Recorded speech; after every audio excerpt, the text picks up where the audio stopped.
The most obsolete idea is go to school, get a job, work hard, save money, get out of debt, and invest for the long term in the stock market. See, why would you save money when they're printing trillions of dollars? The gap between the 1% and 99% is massive. You see, it's not just money. You have to step back and look at the bigger picture. So what do you do? In every one of us is a poor person. There's still a poor person inside me. There's also a middle class person, and the middle class persons want security. They want that steady paycheck. And there's a rich person. And they're all inside of us, except that it's not taught. You're taught to go to school, get a job, and get a paycheck. You're not taught to how to get rich. If you read Rich Dad, Poor Dad, my rich dad refused to pay me. He said the paycheck was one of the most damaging things you could take in your life. He says the moment you take a paycheck, you're an employee, and that's the mindset. So my rich dad never paid me. It drove my poor dad, government employee, nuts. You gotta pay people, you gotta pay people. And Rich Dad was not saying that the paycheck was bad. He says you didn't want to be a slave to money. So as an entrepreneur, if Rich Dad folded, I just started another company. I don't need a paycheck. I don't need anybody to take care of me. If my government doesn't like me, I move to another country because they need entrepreneurs there. So the entrepreneur is not so much the business. The entrepreneur is really the mindset and the skill sets and the different set of rules.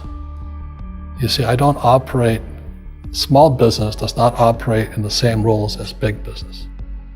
Entrepreneur is a mindset first, a skill set, and rules. And depending upon whether you're an employee or a small business, the rules are different. The mindsets are different, the skill sets are different. If you could say one thing to somebody who's never been an entrepreneur and they're thinking about making the leap of faith into becoming an entrepreneur, what could you tell them? Well, I'll just tell them the same thing that happened to me. My last paycheck, I still remember it clearly. It was one of the worst and the best days of my life. And I was in Puerto Rico.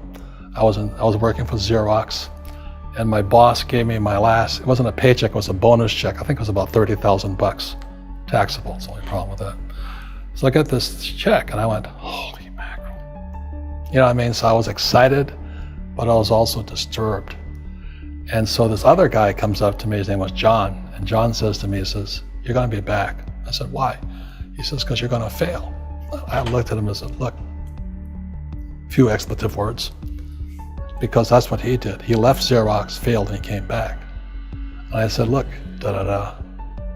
you failed and you came back, but I'm gonna fail and I'm never coming back.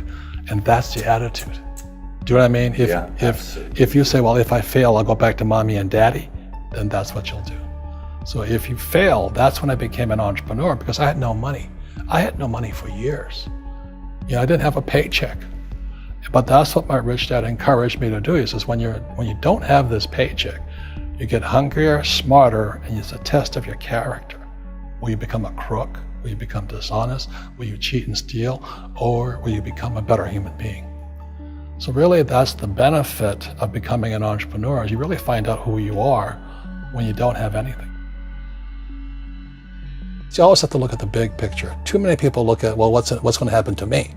When you look at the big picture, you're also going to know that when something bad happens, something good's going to happen. But you got to prepare for whatever is coming. If you think next 20 years will be like the last 20 years, you're going to get creamed. When you and I go to the supermarket and we buy a carton of milk, we always check for the expiration date. But most people do not check for the expiration date on their brains. Instead of get out of debt, I get into debt. I just refinanced $300 million in debt. I went from 5% to 2.5% interest. I made a fortune. Every month, more money comes in because my cost of money has gone down.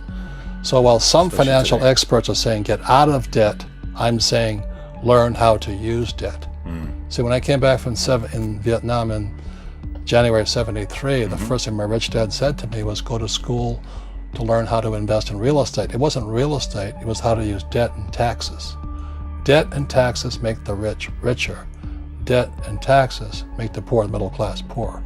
So all the rich guys who are doctors and lawyers or, those guys, they're getting creamed and they don't know why. Doctors are getting creamed. Oh yeah, they're making more money, but the take home is less. Sure. My doctor just yelled at me. He was happy. He says, "Oh, guess what? I finally made $1 million." And I said, "Yeah, this was just 3 weeks ago." And so I said, "Yeah, well, how much you pay in tax?" He says, $750,000 in taxes. So his net was about $400,000. That's not bad. But when I make $1 million, I keep $1 million. And the reason is because I don't make it by working for money. See, if you work for money, you're taxed. So that's why lesson number 1 in Rich Dad Poor Dad is the rich don't work for money. What we do instead is we create businesses as entrepreneurs. We acquire real estate. I don't invest in the stock market. Okay? So the reason is because as entrepreneurs, I have more control over my income, how much I make, and how much I pay in taxes. And because I'm an entrepreneur as well as an investor in real estate, I pay 0 tax. So every time I make, let's say, $1 million as an entrepreneur, I immediately invested in real estate and I have a 4-to-1 step up. So I put $1 million in real estate, I get $4 million from the bank. That's why I love banks. But the banks are screwing everybody else, terrible, but it's good for me. That's why you say when you print, it's good for you, but when you print, it's bad for people that work for money. Because when you print, savers get creamed and people who work for money get creamed. When they print, debtors get rich. You see, debt and taxes make the rich richer, and debt and taxes make the poor middle class poorer. When we have obsolete ideas, we get obsolete results. So what's happening for most people, the idea of going to school, getting a job, working hard, saving money, getting out of debt, buying your house because it's an asset, and investing for the long term, is obsolete. The world has changed. The world changed in 1971 when President Nixon took us off the gold standard and money became debt. What if we get rid of school? Then what would happen? Would it be better if we had no educational system at all? No, I'm saying education is more important before. It's just obsolete.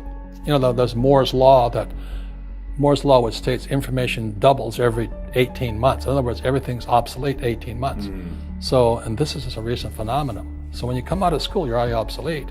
And that's why I'm the old guy, I meet my friends who went to Harvard. I went to Harvard. I said, yeah, that was how long, 50 years ago? Today, the banks are charging you interest to save money. In other words, banks don't want your money because they printed too much of it. And that's why there's this bubbles in stocks and bubbles in real estate and all this. People are dumping the cash because, as I said in here, savers are losers and cash is trash. And yet people are, well, I want a high-paying job. Well, that's an obsolete idea. Get out of debt is an obsolete idea. You should learn how to get into debt, how to use debt to get rich, and they'll never teach you about taxes. The reason the 1% is way up here and the 99% are going this way is because when you print money, 2 things happen: inflation and taxes. It's crushing them. And any entrepreneur thinks, I'm just going to make money, I'm going to start a business and make a lot of money because of what we talk about. They really have got to smell the roses, man. That's not what the real entrepreneurs are doing. Most entrepreneurs, there's 28 million small business owners in America. 24 million are what are one-person entrepreneurs. They're called non-employee entrepreneurs. So and that's what happens is when people don't really understand what an entrepreneur does. So most big people are self-employed, but they're not really entrepreneurs. The self-employed pay the highest taxes of all, and nobody tells them that. Yeah, it's also called the entrepreneurial spirit, but what we were actually talking about was there's no such thing as a bad economy. There's external, you and I, we all have an external economy, but we also have an internal economy, and the willpower is to change our internal economy.